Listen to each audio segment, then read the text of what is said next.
سخن چند در پیرامون واژه سپیتامون. غالباً همه محققان و نویسندگان وطنی با تکیه به طرز نوشت و تلفظ زبان روسی نام قهرمان ملی خود را سپیتامن می‌خوانند که این طرز تلفظ و نوشت بیشک خطاست. این در حال است که اصلی واژه مذکور ریشه عمیق در زبان کهن اقوام آریایی تورانی دارد.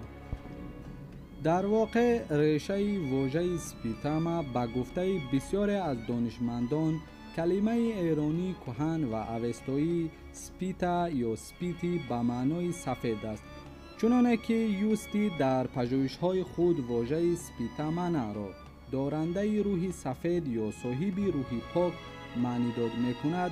این محقق واژه اوستایی سپیتام را شکل اختصار شده عباره سپیتامن می‌داند. در ضمن تاکید می‌کند که پسوند من منصوبیت شخص را به جای افاده می‌کند.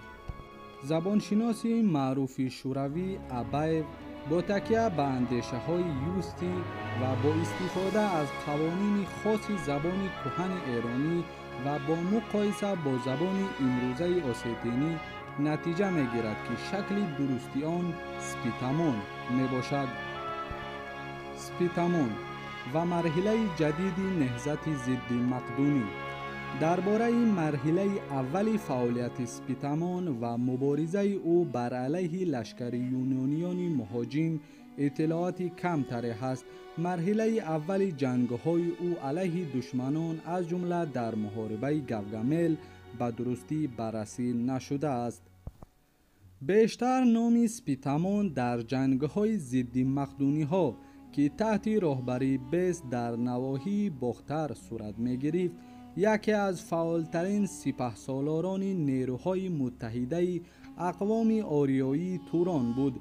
مهمترین تفاوت میان مقابله و جنگ سپیتامون و بیس بر ضد اسکندر مقدونی در آن بود که بیس کوشش میکرد تا سلطنت هخامنشی‌های ایران را از زوال نجات بخشد و تلاش‌های سلطنت طلبانه بود. اما مبارزات سپیتامون واقعاً جنگ ملی و آزادیخواهانه بود که فقط با مقصد دفاع از میهن انجام میشد و شاید از این خاطر باشد که سپیتامون و یارانش بیس را فدای نجات سرزمینی خویش کردند. از این خاطر نظر از محققان که سپیتامون مبارزه ضد ظلم و استبداد پارس ها را در سرزمین آن سوی آمو گسترش داد نظری کاملا درست و منطقی است.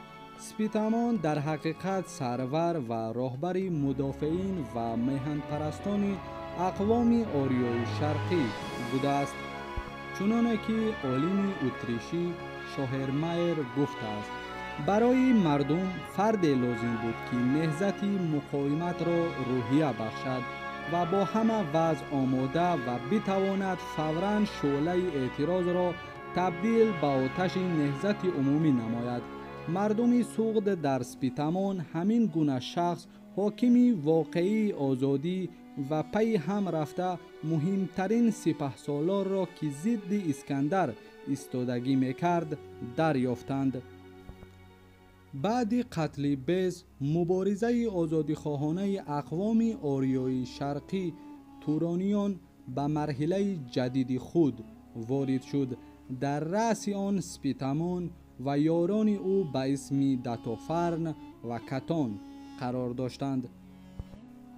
درباره محاربه های سپیتامون با اسکندر در نوارهای بعدی با تفصیل بیان خواهیم کرد. پس با ما باشید.